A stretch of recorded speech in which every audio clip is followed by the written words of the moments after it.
saúde, com uma prosperidade, com um espírito novo, transformado na fé e reconstruído pelo Espírito Santo do Senhor. Louvado seja Deus. Livro de Neemias, capítulo 1, versículo 4, diz assim a palavra do Senhor. Quem achou diz amém. Louvado seja Deus. Livro de Neemias, capítulo 1, versículo 4. Louvado seja o Senhor. Diz assim a palavra do Senhor, amém? E sucedeu que, ouvindo eu essas palavras, aceitei-me e chorei, e lamentei por alguns dias, e estive jejuando e orando perante o Deus dos céus. Louvado seja o Senhor. Feche a vossa Bíblia, peça para que o Senhor fale contigo, porque o diabo no resto não tem nada para oferecer para você. Eu posso falar a noite inteira da minha vida, nada vai mudar a sua vida, nada vai te levar ao céu se eu falar da minha vida a noite inteira. Mas se eu falar 1 minuto da palavra do Senhor, essa palavra vai transformar a sua vida, essa palavra vai levar você para o céu, essa palavra vai te dar livramento, essa palavra vai te dar restauração, e você vai receber a presença do Senhor na sua vida, para que um dia você venha morar no reino do céu junto com Jesus Cristo de Nazaré. Louvado seja Deus. Curve a sua cabeça. O que você veio buscar, você vai pedir para o Senhor que Ele vai falar contigo. O que você veio buscar, você vai dizer ao Senhor: Deus, eu preciso sair daqui com uma convicção que eu vou receber da parte do Senhor na minha vida. Louvado seja o Senhor Jesus Cristo. Ore comigo, grandioso Deus e eterno Pai, neste momento, Senhor. Eis-me aqui, Deus, um vaso pequeno, Deus, me humilhando aos teus pés, pedindo que o Senhor perdoe meus pecados, minhas falhas, que o Senhor perdoe minhas transgressões. Deus, que o Senhor coloque em meu pensamento, que o Senhor coloque em meu lábio, Senhor, as melhores palavras para que a tua igreja esteja precisando, Deus, para se sentir, Deus, mais confortável. Deus, para que o Senhor venha, Deus, falar com a tua igreja, Senhor. Muitos vieram aqui, Deus, para ouvir aquilo que deseja o seu coração, mas nessa noite o Senhor a contraria a pressa e a contraria a história, porque o Senhor que fala do jeito que o Senhor quer, não é do jeito que queremos, é do jeito que o Senhor quer. Então fala conosco da forma que tem que ser falada, fala conosco das formas que tem que nos restaurar, da forma que vem trazer arrependimento para a nossa vida, da forma que nós venhamos andar no teu caminho com sinceridade. Deus, transforma a nossa vida nessa noite, fala com cada um de nós, porque nós almejamos morar no céu junto contigo, Senhor, porque só em ti buscamos a salvação e encontramos milagre da parte do Senhor. Louvado seja Deus, o qual diz amém. Louvado seja o Senhor. Livro de Neemias, capítulo 1, vai nos falar de um jovem que estava vivendo na cidade de Suzã. Eu vou resumir, porque senão nós não conseguimos acabar até 9h10. Mas se eu for até meia-noite, os irmãos ficam escutando. Aleluia, Deus. Louvado seja Deus. Glória a Deus, a vigília vai estar feita hoje. Louvado seja Deus. Vamos falar de Neemias, um jovem cooperador de um rei daquela época. Hoje nós podemos dizer que o governador é os que ganham a eleição, é os que ganham a confiança do povo. Mas naquela época, um rei, que ele ganhava a confiança do povo, ele dominava a nação e a ordem que ele dava estava dada. Não tinha polícia, não tinha ninguém que pudesse ir contra a palavra do rei. E Neemias era o cooperador daquele rei daquela época. Neemias, tudo que o rei ia comer ou beber, Neemias tinha que beber antes daquele rei. E essa coisa que me chama a atenção, porque Neemias, ele vivia em Suzã, mas ele era de Jerusalém. Louvado seja Deus, ele morava em Jerusalém há muito tempo, ele não podia sair de Jerusalém, porque ele vivia como um cooperador daquele rei.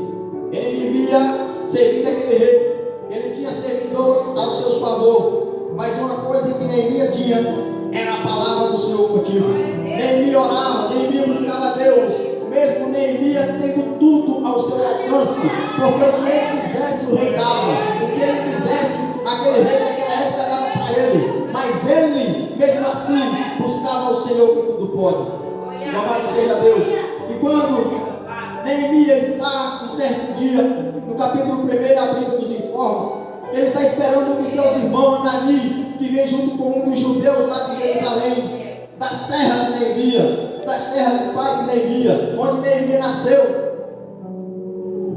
E quando ele espera ouvir de Anani, junto com alguns dos judeus, uma palavra de conforto, uma palavra de ânimo, porque Jerusalém estava assolada, Jerusalém, os invasores entravam lá e roubavam tudo daquele povo, destruía os muros e queimava as portas de Jerusalém. E Neemias, pelo tempo que ele está junto ao lado do rei Suzã, ele espera ouvir uma palavra melhor, ele espera ouvir uma palavra de conforto para a sua alma, ele espera ouvir que alguém já tenha dado um jeito em Jerusalém. Mas infelizmente, Anani, ele traz uma palavra para seu irmão Neemias, lamentavelmente, quando ele pergunta como está Jerusalém, como está a cidade de meus pais.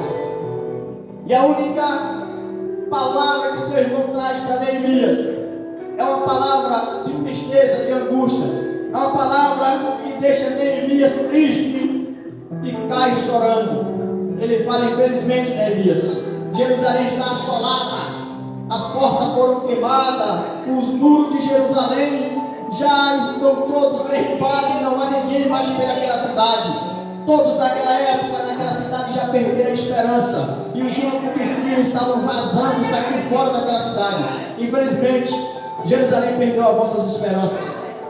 E hoje uma palavra que o Senhor deixa para a meditação. É por isso que eu gosto da palavra de Neemias. É que Neemias, quando ele escuta isso, nós temos que pegar para nós uma palavra triste, uma palavra angustiante. Ele podia pegar a vida daqueles mensageiros, a vida daquele soldado que ele tinha a seu favor, ele podia falar com o rei, ir lá em Jerusalém, sem a ordem de Deus, e fazer o que ele quisesse, e montar Jerusalém, e restaurar Jerusalém, mas tudo é como Deus quer. Às vezes nós esperamos ouvir uma palavra tão boa nas nossas vidas, uma palavra tão de melhora quando a gente tem um parente nos hospital, e às vezes a única palavra é dizer que chegou ao fim, e às vezes a única palavra é dizer que tudo acabou. Infelizmente, às vezes nós até revida, se for de morte matada, nós quer matar quem matou, se for de briga, nós quer matar quem brigou. Mas a palavra do Senhor nos ensina hoje, através de Neemias. Neemias, quando escuta essa palavra, Neemias cai de joelho e começa a chorar. Neemias não vai lamentar, Neemias não vai criticar, não vai falar: Deus, eu sou teu servo, eu sou teu filho, fala comigo, não me deixa ser angustiado. Não, Neemias, ele cai em pranto, começa a chorar, e ele vai, se tranca no seu quarto e começa a orar. Mais uma palavra que traz a nossa reflexão nessa noite. Neemias começa a orar 3 meses em seguida, 3 meses consecutivos. Ele ora do mês de Quisleu ao mês de Nissan, que nosso calendário é o mês de dezembro ao mês de março. Ele ora 3 meses, ele ora com toda a fé e com toda a convicção que o Senhor vai dar uma resposta para ele. Ele ora, ele chora, ele pede ao Senhor para que o Senhor dê uma resposta, para que ele possa fazer alguma coisa. Escuta, Jerusalém estava assolada, já não há ninguém mais por aquela cidade. Muitas das vezes nós se encontramos igual Jerusalém, abandonado pelo parente, triste pelos cantos, porque alguém falou algo que a gente não gostou. Às vezes nós passa angústia nas nossas vidas, porque nós esperamos do homem o melhor, nós esperamos do homem o melhor para as nossas vidas, e esquecemos de Deus. Porque mesmo Neemias ouvindo essas palavras, Neemias ele não se esquece de Deus, Neemias ele não questiona Deus. Neemias pode até colocar no seu coração: eu ouvi essas palavras de você, Anani, mas o meu Deus ainda tem esperança para isso, porque no livro de Deuteronômio o Senhor vai nos falar: põe a boca no pó, talvez ainda haja esperança. Então a esperança é a única que pode morrer em nossos corações, a esperança é a única que pode morrer em nossas vidas. Uma coisa nós não podemos perder: é a esperança. Nós podemos até desanimar, nós podemos até ficar presos como a águia na caverna por alguns dias, mas a única coisa que nós não podemos perder dentro da nossa alma é a esperança. Louvado seja Deus. Se nós perdermos a esperança, acabou a nossa vida, acabou a nossa história, acabou a nossa carreira. Mas Neemias não perde a esperança. Neemias começa a orar, e quando Deus toca em seu coração e fala com Neemias, a primeira coisa que Neemias vai fazer é agradecer a Deus. E quando ele agradece a Deus, ele vai até o rei e fala: rei, eu estou querendo cartas, porque eu preciso ir em Jerusalém. Eu preciso ir às terras dos meus pais, porque lá é a minha terra, lá é o meu lugar, minha cidade natal. E o rei conversa com Neemias, e Neemias entrega as cartas necessárias para ele, entrega os aval para ele, entrega tudo que ele precisa para reconstruir Jerusalém. Enquanto Deus não falou com Neemias, Neemias não saiu do seu lugar, Neemias não saiu da posição, Neemias continuou orando, Neemias continuou buscando ao Senhor e servindo ao seu rei da mesma forma. Muitas das vezes, independente do que nós vamos estudar, independente do que venha passar em nossas vidas, das angústias, das dificuldades, a única coisa que nós não podemos sair é da posição. A única coisa que nós não podemos deixar de fazer é a vontade do Senhor, porque muitas das vezes a gente se encontra angustiado, a gente se encontra triste, desanimado, mas muitas das vezes isso é temporário, e isso é para que nós venhamos fortalecer na fé, porque quando a gente passa uma semana sem ir na igreja, quando a gente volta ao culto, a gente volta com sede de adorador, a gente volta com sede de querer buscar e dar glória e aleluia sem parar. E quando a gente chega no ambiente, não dá vontade de voltar para casa. Sabe por quê? Porque as palavras, os hinos entoados, eles todos entram em nossas mentes e não faz esquecer de todos os problemas das nossas casas, das nossas vidas, porque os problemas das nossas vidas são pequenos demais para o nosso Deus. O nosso Deus é grande e esse problema é pequeno para que seja resolvido por Deus. Louvado seja o Senhor Jesus. E quando Neemias tem tudo em vossas mãos, ele vai para a cidade de Jerusalém. Ele sai na madrugada para ir até Jerusalém. Ele sai a cavalo para ir a Jerusalém. Ele sai na madrugada a cavalo e anda 3 dias até chegar em Jerusalém. Aleluia. Ele chega em Jerusalém. Ele chega em Jerusalém à noite. Depois da meia-noite, ele chega na madrugada lá também. Ele anda 3 dias a cavalo. Provavelmente pode dar quilômetros. Neemias chega lá cansado. Neemias chega lá à noite. Já na madrugada, quase amanhecendo o dia. E Neemias, nem por isso ele vai dormir. Porque ele tem uma grande obra para fazer no seu coração. Ele tem uma grande obra para que o Senhor realize em sua vida. E ele não para sequer por um segundo. Quando ele chega lá, ele começa a rondar Jerusalém. Ele começa a ver as portas de Jerusalém que estão queimadas. Ele começa a ver os muros de Jerusalém que estão derribados. E a única coisa que o Senhor coloca em seu coração, quando ele vê as portas queimadas, ele fala: ainda tem jeito essas portas queimadas. Nós conseguimos buscar madeira e fazer porta nova para o altar. Nós conseguimos fazer porta nova para o templo. Quando ele vê os muros derribados, ele fala: nós conseguimos fazer muros novos. E Jerusalém, na cidade do Deus Todo-Poderoso, volta a restaurar e receber vida. Volta a restaurar e ser um templo de adoração para o Deus dos céus.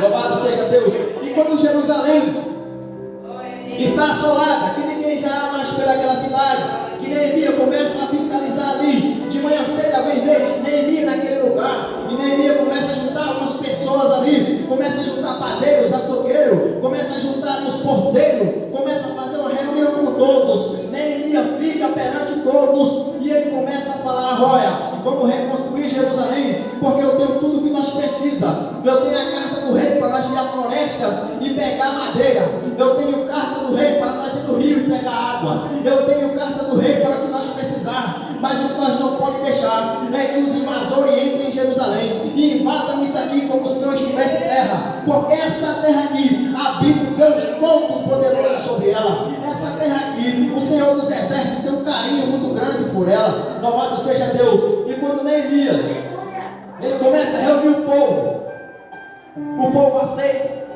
Mas ali já tem uns que não aceitam. Já tem uns que revidam contra Neemias. E começa a perguntar. Para Neemias: ô moço, provavelmente ele não sabe o nome de Neemias. Ele pergunta: com que autoridade tens para reconstruir Jerusalém? Louvado seja Deus. É assim que acontece quando a gente toma atitude de vir fazer a obra do Senhor. Quando a gente toma atitude de vir andar os caminhos do Senhor. A única coisa que as pessoas nos criticam mas onde era pecador e agora quer ser crente, onde era pecador agora é fiel, onde era pecador agora quer dar uma de santo. Louvado seja Deus. Porque não existe transformação em nossas vidas. E porque na vida de Saulo existiu transformação. E Saulo, quando pregava no templo, o pessoal se arrependia. Todos que vieram ao mundo, menos Jesus Cristo de Nazaré, pecou. E nós seguimos eles do mesmo jeito. Mesmo com os pecados e as falhas deles, nós conseguimos andar nos ensinamentos deles. Então, louvado seja o Senhor. Todos nós somos pecadores. Por natureza mas existe um Deus que veio em forma humana, mostrando para nós que nós devemos se arrepender dos nossos pecados. Então é isso que nós precisamos, largar a natureza fora, porque nós é Jesus Cristo que está vindo em nossos corações. Nós não vamos morar na natureza, nós vamos morar no reino espiritual, nós vamos morar no céu junto com Jesus Cristo de Nazaré. Louvado seja Deus. E quando aquele jovem pergunta, com que autoridade tens para reconstruir o muro de Jerusalém? E Neemias, ele levanta a sua mão e fala: a mão do Todo-Poderoso está sobre a minha vida. Louvado seja Deus. Aí você podia levantar a sua mão aí agora e profetizar que a mão do Todo-Poderoso está sobre a sua vida, e profetizar que a mão do Todo-Poderoso está sobre a vida da sua família, e profetizar que a mão do Todo-Poderoso está sobre a sua casa, está sobre a vida do seu filho, da sua filha, do seu esposo, da sua esposa. Você devia profetizar que a mão do Senhor é contigo nessa noite. Louvado seja Deus, igual Neemias. Porque se a gente profetizando que a mão do Todo-Poderoso está sobre as nossas vidas, ela vai estar. E quando a mão de Deus está sobre a nossa vida, algo diferente começa a acontecer. Porque não foi diferente quando ele entra na casa de Simão, quando ele entra na casa da sogra de Pedro e vê a sogra de Pedro acamada. Ele pega ela sobre as mãos e fala: mulher, seja sã. E aquela mulher instantaneamente fazer a vontade de Deus naquele lugar. O diabo já se reuniu para tentar parar Neemias. Quando você saiu da sua casa e disse: eu vou para a igreja, mas começou a chover, mas eu vou para a igreja.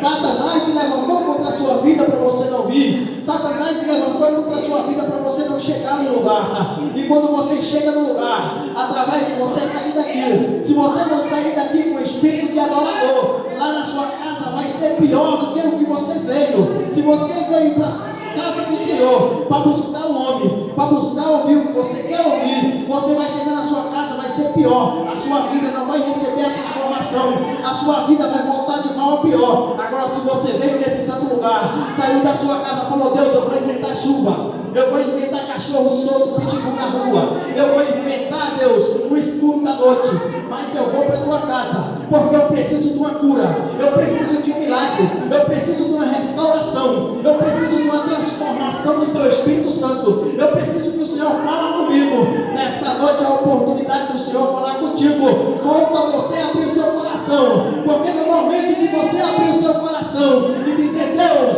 eu quero voltar para casa de uma forma diferente, porque eu já não aguento viver a minha vida de angústia, eu não aguento viver a minha vida que não prospera, a minha vida que não restaura, os meus sonhos que não é construído. Eu preciso sair daqui, mas com uma convicção que amanhã vai ser melhor que hoje, porque amanhã só pertence a Deus. Então, se só pertence a Deus, aproveita e coloca nas mãos dele, porque ele tem o melhor para fazer sobre a nossa vida. Louvado seja Deus. E quando começa Neemias construir a obra, os inimigos se reúnem para tentar parar a vida de Neemias, para tentar parar o ministério de Neemias. E ele chega até Neemias e fala: ô, desce aqui, Neemias, porque o inimigo seu, o inimigo da sua alma, quando você dobra o seu joelho e você começa a orar para Deus, ele não tem que olhar para você de face a face, porque o seu destino é o céu. Cada vez que você ora, cada vez que você busca, cada vez que você jejua, você fica mais além, você flutua mais, você alcança mais o reino do céu para a sua vida. Então o seu inimigo tem que olhar para você de baixo para cima, e você olha ele de cima para baixo, porque se você ficar face a face, o seu inimigo te vence. Se você ficar face a face, o seu inimigo te derruba, mas quando ele olha para você, de baixo para cima, e você olha de cima para baixo, e ele tentar te parar, a palavra, o argumento que você tem sobre ele, você vai dizer para ele: ô inimigo, fica quieto aí, porque a mão do Todo-Poderoso está sobre a minha vida. Fica quieto aí, porque a mão do Todo-Poderoso está sobre a vida do meu filho. Fica quieto aí, porque a mão do Todo-Poderoso é sobre a minha família. E quando a mão do Todo-Poderoso é sobre a nossa família, inimigo nenhum consegue apagar a história, inimigo nenhum consegue ceifar a alma, porque quando tenta ceifar a alma, Jesus Cristo de Nazaré, através daquela oração que você faz na madrugada, através daquela oração que você faz de 1 minuto neste santo lugar, o Senhor ele recebe, e o Senhor confirma a sua palavra, porque você acha que uma oração de minuto não faz efeito, porque você acha que uma oração de 30 segundos não faz efeito, mas o Senhor Jesus Cristo, ele te honra nos pequenos detalhes. É de pouquinho em pouquinho, é orando 30 segundos hoje, amanhã você já consegue orar 1 minuto, depois de amanhã já é 2 minutos, depois da outra manhã já é 3 minutos, e quando pensa que não, você está orando 1, 2, 3 horas, você está orando o dia inteiro, e o Senhor fazendo a parte que ele tem que ser feita na sua vida. Louvado seja Deus. E os muros de Jerusalém continuam a subir, continuam a ser restaurados, e aqueles inimigos não param de perturbar Neemias. Eles não param de tirar a atenção de Neemias. Mas sequer nem por um segundo Neemias desce. Sequer nem por um segundo Neemias dá atenção para ele. Quando eles começam a chamar Neemias, ele simplesmente cala aqueles inimigos, para que aqueles inimigos não venham tirar a atenção de Neemias. E Neemias fala: olha, não me interrompa, porque eu estou fazendo uma grande obra. Eu preciso terminar essa obra no tempo que o Senhor colocou no meu coração. Você precisa terminar o chamado que o Senhor colocou no seu coração. Você precisa terminar o chamado, o ministério que o Senhor preparou sobre a sua vida. Precisa ser restaurado hoje, precisa ser reconstruído hoje, porque o Senhor tem data e hora certa para operar um milagre sobre a sua vida. O Senhor tem data e hora certa para te usar na casa dele. O tempo está se passando, e se você não buscar Deus no tempo de Deus, as coisas vão começar a ficar estreitas. Mas quando você buscar Deus no tempo de Deus, as coisas do Senhor vai se concretizar sobre a sua vida. Louvado seja Deus. Em 52 dias os muros de Jerusalém estão reconstruídos. Em 52 dias os muros de Jerusalém estão levantados. Louvado seja Deus. Muito pouco tempo para reconstruir uma cidade que foi destruída e assolada, mas Neemias consegue. E os inimigos que se reuniram, os inimigos que buscaram força onde não tinha, eles foram destruídos. Eles foram jogados para fora da cidade, porque quando Neemias levanta o templo, Neemias coloca guarda sobre as portas do templo, Neemias coloca reforço sobre o templo, e o templo do Senhor foram restaurados naquele santo lugar. Uma coisa eu tenho convicção: se não fosse a mão do Todo-Poderoso sobre a vida de Neemias, nada do que foi feito em Jerusalém tinha sido feito. Mas com isso, eu vou resumir agora com isso. O que nos traz a convicção de um tempo reconstruído, de uma Jerusalém reconstruída? Isso nos traz a reconstruir o tempo que o Senhor quer sobre as nossas vidas, a reconstruir um tempo que o Senhor quer usar sobre as nossas vidas. Então nessa noite, irmãos, se você tiver com o seu templo manchado, se você tiver com a sua reconstrução a ser reformada, reforma o seu templo, reforma seu altar. O fim do mundo está próximo, Jesus Cristo está voltando. Talvez não dê tempo para você se arrepender desse seu pecado, talvez não dê tempo de você se arrepender desse pequeno detalhe, que se o Senhor vir você fica. Mas escuta uma coisa, faça como Neemias. Em 52 dias foi reconstruído o muro de Jerusalém. Em 52 segundos você se arrepende e Deus reconstruirá o seu sonho. Deus restaurará as promessas sobre a sua vida. Então nessa noite, fica com essa promessa, fica com essa palavra para dentro de si. Reconstrói enquanto é tempo. Não deixe espaço para que o inimigo ofereça prato. Não desça para que o inimigo não fique face a face contigo. Mas suba além e deixa seus inimigos para baixo, porque o seu destino é o céu, o seu alvo é o Senhor Jesus Cristo. E um dia nós vamos contemplar a grandeza dele. Um dia nós vamos estar junto com ele face a face. Um dia Jesus Cristo vai vir para buscar uma igreja lavada e remida. E nessa noite ainda há tempo de se arrepender, ainda é tempo de falar para Deus: Deus, reconstrói e tira dentro de mim o velho eu e me posiciona o teu espírito de adorador sobre a minha vida. Há tempo que o Senhor Jesus Cristo continue falando sobre os nossos corações, que o Senhor continue falando sobre a nossa casa e a nossa família. Que Deus leve nós para casa em paz e nos dê umas noites abençoadas. Que o amanhã seja melhor do que hoje, porque hoje a descida do Espírito Santo neste lugar é real. Hoje o Senhor falou com a sua vida e com a sua alma. Só você que crê, agradeça a Deus e dê glória. Eu agradeço a oportunidade.